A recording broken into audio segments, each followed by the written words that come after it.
Welcome back to the Splatoon 3 Get Good Sniping class, where today I'll be teaching you 3 advanced habits that you should learn if you want to be a better sniper.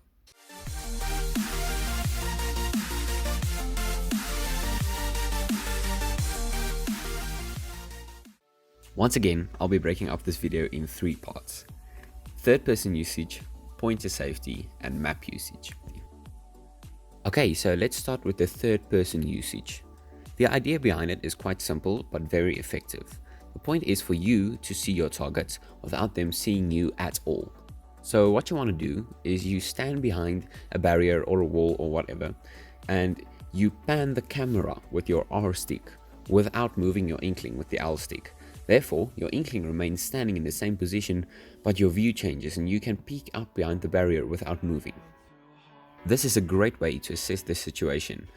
By standing behind the barrier and looking out across the battlefield, you can decide whether you should push in, remain standing, or squid jump out. If you choose to squid jump out, you're already behind the barrier, so there's no risk or very little risk of the opponents finding you behind your barrier. Okay, so now pointer safety. This is very basic but quite effective if you do it correctly.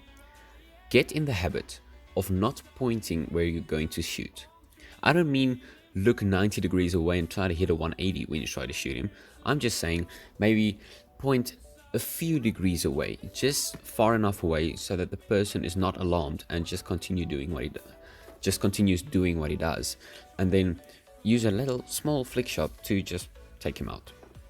Another quick example, as you can see here in the video that plays, I am pointing a little away from the person, not much, but just far enough away so that he's not alarmed and he doesn't think that I'm a threat to him, and he just continues, and then you see, bam, I snipe him.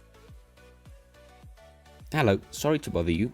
Really quickly, before we move on to map usage, I have one small question of you.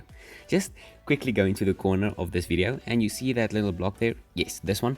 All you have to do, if that button is not already grey, just quickly give it a little flick and then it'll turn grey and it'll make me feel better. Thank you so much for your support guys.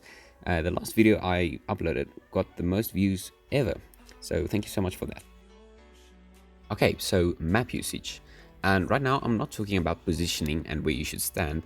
I'm talking about the UI that pops up when you press X. Get in the habit of opening that while at the start of the match, so you can see how fast the enemy advances. Depending on how much they ink their spawn and how much they just rush in, that will help you choose your starting position.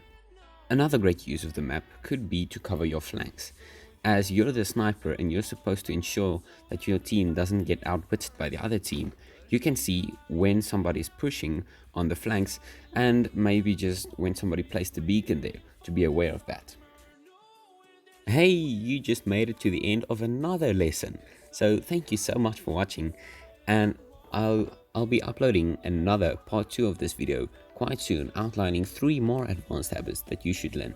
So be sure to click that little bell so you can stay up to date to when I upload a video, so that you don't miss out and your friends have all the fun and you don't.